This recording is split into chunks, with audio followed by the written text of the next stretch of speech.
வணக்கம். இது கள்ளிப்பாடி சேதுபதியின் குரல். வன்னியர்களுக்கான 10.5% இடஒதுக்கீட்டினுடைய போராட்டம் என்பது எப்போது என்பது குறித்து மருத்துவர் ஐயா அவர்கள் வெளியிட்டிருக்கக்கூடிய ஒரு அறிவிப்பு என்பது தமிழகத்தினுடைய அரசியல் களத்துல மிகப்பெரிய பரபரப்பை ஏற்படுத்திருக்குது. என்ன அந்த அறிவிப்புன்றத விரிவா பார்க்கலாம் வாங்க. தேர்தலினுடைய பிரச்சாரத்திற்கு பின்பாக பாட்டாளி மக்கள் கட்சியினுடைய நிறுவனரான மருத்துவர் ஐயா அவர்கள் கட்சிக்காரங்களையுமே சந்திக்கல. அதையும் கடந்து எந்த பத்திரிகையாளர் சந்திப்புமே நடத்தல. இப்படி இருந்த சூழல்ல தான் நேற்றைய தினம் சுமார் ஒரு 10 மணி அளவுல தமிழகத்துல இருக்கக்கூடிய அனைத்து சமூக ஊடகங்கள் மற்றும் முன்னணி ஊடகங்கள்ல ஒரு பிரேக்கிங் நியூஸ் வருது. என்ன அப்படின்னாக்க, பாமகவினுடைய நிறுவனர் மருத்துவர் ஐயா அவர்கள் பத்திரிகையாளர் சந்திப்புன்னு சொல்லிட்டு அந்த செய்தியை எல்லோராலுமே பார்க்க முடிந்தது.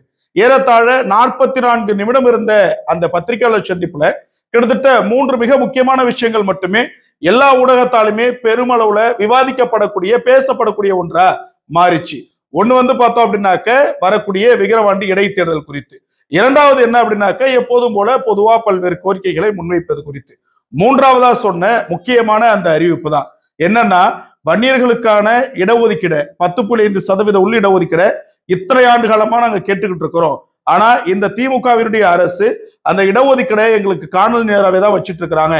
நாங்களும் பல்வேறு அழுத்தம் கொடுத்தோம், பலமுறை முதல்வரை சந்திச்சோம், நானே நேரடியா போயிட்டு முதல்வரை சந்திச்சேன். ஆனா அதோடைய பிரதிபலனா இன்னும் இந்த இடத்திற்கான இடஒதுக்கீடு கொடுக்கல. திமுகவினுடைய அரசு காலதாமதம் செய்வதோடு மட்டுமின்றி தமிழகத்தினுடைய சமூக நீதிக்கே குந்தகம் விளைவிச்சிட்டு இருக்குது. இதே நிலை தொடர்ந்தால் இந்த விஷயம் தான் டேர்னிங் பாயிண்டா மாறுது. என்னன்னா, வன்னியர்களுக்கான 10.5% உள் இடஒதுக்கீட்டினை இதுவரைக்கும் திமுகவினுடைய அரசு கொடுக்கல. இதனை கண்டித்து மிகப்பெரியது ஒரு போராட்டத்தை நடத்துவதற்கு நாங்கள் தீர்மானித்திருக்கிறோம்.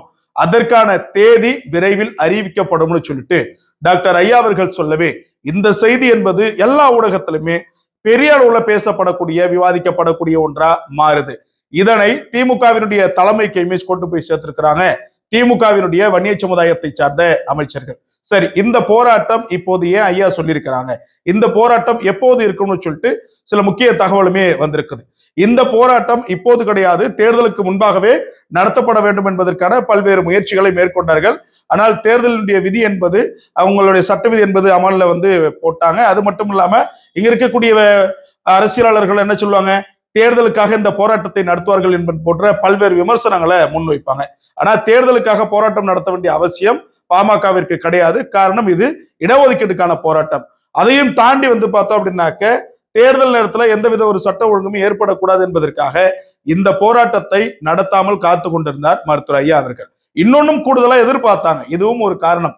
அந்த நேரத்துல ஏன் போராட்டம் நடத்தல, தேர்தலுக்கு முன்பா நடத்தலன்னா, இந்த சமுதாயத்தை அதாவது எப்படி சொல்றது, வாக்கு வங்கியாவது திமுக பார்க்கும்.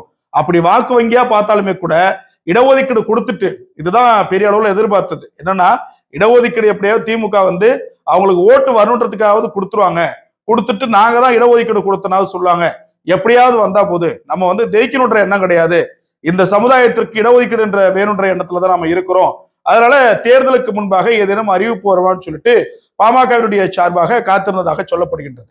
இடஒதுக்கீடு கொடுத்திருந்தா திமுக என்ன பண்ணிருக்கோம், வன்னிய சமுதாயம் வாழக்கூடிய இடத்துல போயிட்டு நாங்க தான் இடஒதுக்கீடு கொடுத்தோம்னு சொல்லிட்டு ஓட்டு கேட்கும் இல்லையா, அப்படியாவது கொடுக்கட்டுமேன்னு சொல்லிட்டு காத்திருந்த பாமகவிற்கு அவர்களுக்கு ஒரு பெரிய அதிர்ச்சி என்ன கிடைச்சது அப்படின்னாக்க, இடஒதுக்கீடு குறித்த எந்தவித ஒரு அறிவிப்புமே வரல.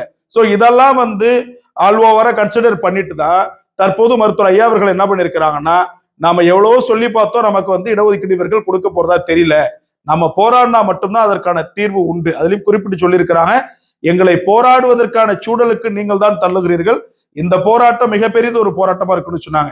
சரி, இந்த போராட்டம் எப்ப நடப்பதற்கான வாய்ப்பு இருக்குன்னு சொல்லிட்டு பார்த்தோம் அப்படின்னாக்க, இப்ப அதாவது எல்லாருமே என்ன கேட்கிறாங்க, ஐயா அவர்கள் ஒரு போராட்டத்தை அறிவிக்கிறாங்கன்னா தேதியை முன்னாடி அறிவிச்சிருவாங்க, இந்த தேதி ஏன் இவ்வளவு லாங் டிஸ்டன்ஸ்க்கு போகுது, ஏன் இவ்வளவு கால இடைவெளிக்கு போகுதுன்னு சொல்லிட்டு எல்லாரும் ஒரு கேள்வி இருக்குது. அதற்கான ஒரு விளக்கம் என்ன அப்படின்னா, தற்போது தேர்தலினுடைய விதி என்பது அமல்ல தான் இருந்துகிட்டு இருக்குது. எப்ப இதை தளர்த்துவாங்க அப்படின்னாக்க, ஆஃப்டர் எலெக்ஷன் ரிசல்ட் ஜூன் 4க்கு மேல என்ன பண்ணுவாங்கன்னா, தேர்தல் ஆணையம் நாங்க தேர்தலுடைய வாக்கு எண்ணிக்கை எல்லாமே நிறைவேற்றி விட்டது, யார் வெற்றி என்பது குறித்த பல்வேறு அவர்களுக்கான சான்று கொடுக்கப்பட்டது, சோ தேர்தல் விதி என்பது இங்கிருந்து விளக்கப்படுதுன்னு சொல்லிட்டு தேர்தல் ஆணையம் அறிவிக்கணும். அது வரைக்கும் யாருமே போராட்டம் நடத்தக்கூடாது. அப்படி போராட்டம் நடத்தினா இது மாநிலத்தினுடைய ஒரு கேஸ்க்குள்ள வழக்குக்குள்ள அடங்காது. இது டைரக்டா வந்து தேர்தல் அதிகாரி, தேர்தல் ஆணையத்தினுடைய வழக்காக இது எடுக்கப்படும். அதனையும் தாண்டி பார்த்தோம் அப்படின்னா இன்னொரு இடர்பாடு இங்க என்ன இருக்குதுன்னா, விக்கிரவாண்டி இடைத்தேர்தல் இருக்குது. இடைத்தேர்தலுக்கு முன்பாக இங்க போராட்டம் நடத்தணும் அப்படின்னாக்க அதுவுமே வந்து தேர்தல் விதிக்கு புறம்பாதான் இருக்கும்னு சொல்றாங்க சில அதிகாரிகள் எல்லாமே. சோ இதை எல்லாத்தையுமே வந்து பார்த்துட்டு தான் என்ன டெசினேஷன் பண்றாங்கன்னா, விக்கிரவாண்டி இடைத்தேர்தல் ஃபர்ஸ்ட் சாய்ஸ் ஜூன் 4ஆம் தேதிக்கு அப்புறம் ஏதாவது வாய்ப்பு இருக்குதான்னு முயற்சி பண்றாங்க. அப்படி இல்லை அப்படின்னாக்க விக்கிரவாண்டியினுடைய இடைத்தேர்தல் முடிந்ததற்கு பின்பாக இந்த போராட்டம் மிகப்பெரிய ஒரு போராட்டமா தீவிரப்படுத்தப்படுவதற்கான பல்வேறு சாத்தியக்கூறுகள் அமைந்திருக்கின்றது. அதற்கான காரணம் என்ன? நம்ம எல்லாருக்குமே தெரியும், இந்த இடஒதுக்கீடு அப்படிங்கிறது ஒரு எளிய விஷயம் கிடையாது, ஒரு சாதாரண விஷயமா கலந்துட்டு போக முடியாது. இன்னைக்கு எல்லா சமுதாயத்திற்குமே இடஒதுக்கீடு இருக்குது. பலரும் வந்து வன்னியர்கள் இடஒதுக்கீடு கேட்ட என்ன சொல்றாங்க, நீங்க ஆண்ட பரம்பரையாச்சு, அப்படியாச்சு, இப்படியாச்சு, உங்களுக்கு எதுக்கு இடஒதுக்கீடு சொல்லிட்டுலாம் சுத்தமா அறிவே இல்லாத மாதிரிலாம் பேசிட்டு இருக்கிறாங்க. சோ அவங்களுக்குமே நம்ம சொல்றது என்ன, பிறரும் கேட்கிறாங்கல்ல, ஏன் இந்த சமுதாயத்திற்கு மட்டும் இவ்வளவு இடஒதுக்கீடுன்னு சொல்லிட்டு பல்வேறு பிரிதொரு சமுதாயத்தை சார்ந்தவர்களா கேட்கிறாங்கல்ல. இந்த ஏதும் அறியா மூடர்களுக்கு, தற்குறிகளுக்கு நாம சொல்ல விரும்புவது என்ன அப்படின்னாக்க, இடஒதுக்கீடு அப்படிங்கிறது ஒரு சமுதாயத்திற்கு எந்த அளவுக்கு முக்கியம் அப்படின்னா, இடஒதுக்கீடை முழுமையாக பயன்பெறுவதற்கு முன்பாக பட்டியல் சமுதாயத்தை சார்ந்தவர்கள் கல்வியில, பொருளாதாரத்துல, வேலை வாய்ப்புல எல்லாவற்றிலுமே கீழ்நிலையில் இருக்கக்கூடிய சமுதாயமாக இருந்தார்கள். நான் சொல்றது கல்வியில, சாதி ரீதியா சொல்ல, கல்வியில, பொருளாதாரத்துல, வேலை வாய்ப்புன்னு சொல்லிட்டு. ஆனால் அவர்களுக்கான இடஒதுக்கீடு என்பது எப்போது முழுமையாக கிடைக்க பெற்றார்களோ அதற்கு பின்பாக பார்த்தோம் அப்படின்னாக்க, ஃபார் அன் எக்ஸாம்பிள், ஒரு உதாரணத்துக்கு சொல்லணும்னா, ஒரு தாலுகா அலுவலகம் இருக்குது, ஒரு தாசில்தார் ஆபீஸ் இருக்குதுன்னா, அதுல முன்பு, அதாவது ஒரு குறிப்பிட்ட வருடங்களுக்கு முன்பாக பட்டியல் சமுதாயத்தை சார்ந்தவர்களுக்கு இடஒதுக்கீடு கொடுப்பதற்கு முன்பாக பல்வேறு பிரிதொரு சமுதாயத்தை சார்ந்தவர்கள் தான் இருந்தார்கள். அதனால உயர்ந்தவர்களாகவே கல்வியில, பொருளாதாரத்துல போயிட்டு இருந்தாங்க. பொருளாதாரத்துல இவங்களுக்கான அந்த இடஒதுக்கீடு கிடைத்ததற்கு பின்பாக ஒரு தாசில்தார் ஆபீஸ் இருக்குதுன்னா குறைந்தபட்சம் அங்க கிளர்க்ல இருந்து, அங்க இருக்கக்கூடிய ஊழியர்கள்ல இருந்து ஏறத்தாழ இப்போதைய கரண்ட் சுச்சுவேஷன்ல 4ல இருந்து 5 பேர் இருக்கிறாங்க. இன்னைக்கு பட்டியல் சமுதாயத்தை சார்ந்தவர்கள்ட்ட போயிட்டு நாம என்ன சொல்ல முடியாது, நீ வந்து கல்வியில, பொருளாதாரத்துல, வேலை வாய்ப்புல என்னோட பின்தங்கி இருக்கிற, நான் தான் உன்னோட மெத்த படிச்சவன், மேனி பணம் வச்சிருக்கலாம் சொல்ல முடியாது. காரணம், இடஒதுக்கீடு என்பது அவர்களுக்கு முழுமையாக கிடைத்தது. அதனின் காரணமாக தற்போது அவர்கள் எல்லாவற்றிலும் கல்வியில, பொருளாதாரத்துல முன்னேறியவர்களாக இருக்கிறாங்க. சோ அவங்கள்ட்ட போய் இப்ப சொல்ல முடியுமா, நீ தான் நிறைய வேலை வாய்ப்பு வாங்கிட்ட, நீ தான் வந்து நிறைய படிச்சுட்ட, உன்னுடைய இடஒதுக்கீடு இனிமேல் கிடையாதுன்னு சொல்லிட்டு கேன்சல் பண்ண முடியுமானா முடியாது. காரணம், அந்த இடஒதுக்கீடுடைய அவசியம் என்பது எந்த அளவுக்கு தேவை என்பதை வன்னியர்களுக்கு தவிர்த்திருக்கக்கூடிய பிற சமுதாயங்கள் எல்லாம் தமிழ்நாட்டினுடைய அரசு தெளிவா புரிஞ்சுக்குது. இப்படி இருக்கக்கூடிய சூழல்ல வன்னியர்களுக்கு ஏன் இடஒதுக்கீடு கொடுக்க மாட்டேங்கிறீங்க? குறிப்பிட்ட சமுதாயத்திற்கு மட்டும்னு சொல்றாங்க பல பேர். இந்த சமுதாயம் தமிழ்நாட்டுல மிகப்பெரிய சமுதாயம். இன்னைக்கு முதன்மையான சமுதாய மக்கள் தொகையில யாருன்னா வன்னியர்கள் தான். அதனாலதான் நாங்க பிந்தைய கமிஷன் பேசிஸ்ல தான் கேட்கிறோம். நாங்க ஏனோதானு கேட்கல. இங்க ஜனார்தன் கமிஷன்ல இருந்து எல்லா கமிஷனுடைய ஆவணங்களுமே இருக்குது. அதன் அடிப்படையிலையும் பார்த்தோம் அப்படின்னாக்க வன்னியர்கள் தான் முதன்மையானவர்கள். அப்ப அவர்களுக்கு இடஒதுக்கீடு கொடுக்கப்பட வேண்டும் என்பது தமிழகத்தினுடைய அரசாங்கத்தின் கடமை. அப்ப இது நீங்க கொடுக்காம இத்தனை ஆண்டு காலமா காலதாமதப்படுத்துறீங்க அப்படின்னா, எங்கள் சமுதாயத்தை சார்ந்திருக்கக்கூடிய பிள்ளைகள் எத்தனையோ பேர் கல்வியில ஒரு உயர் படிப்பை வந்து இடஒதுக்கீடு காரணமாக தொடர முடியாத சூழல் போகுது. இதை நாங்க பார்த்துட்டு பொறுமையா இருக்கணுமா அப்படின்றதுதான் ஐயா அவர்களுடைய ஆதங்கம் கொண்ட கேள்வியா மாறி, இன்னும் அதிகபட்சம் 2 மாதங்கள்ல இதுக்கான போராட்டத்திற்கான அடித்தளம் வைத்துட்டு இருக்கிறாங்க. இந்த போராட்டம் நிச்சயம் நடக்க போகுது. அதிகபட்சம் 2 மாதம். விக்கிரவாண்டி இடைத்தேர்தல் பின்பு நடக்கலாம் என்கிற ஒரு எதிர்பார்ப்புமே இருக்குது.